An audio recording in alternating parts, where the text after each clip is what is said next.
Stari omišej.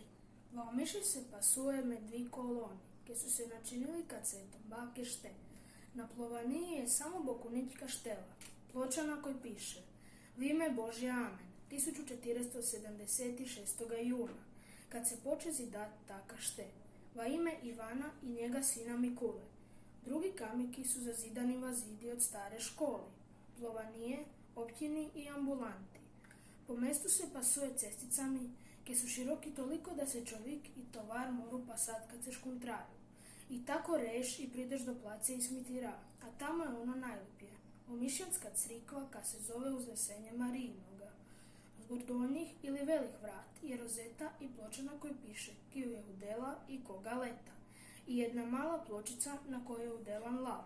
To su vela vrata, až se kroz njih pasuje posred crikvi.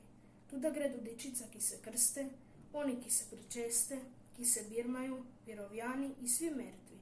S desne bandi je pojata i mala vrata, a poli toga je zvonik. Veli slipi mi zvoni. Zvoni su 4. Oni vlavik zvone na seko kvare ture, od zdravo Marije do zdravo Marije. Kad neki umre, zvoni merli zvon. Vam blagdeni zvone one isto od principala, a na pola dneva one za seki dan.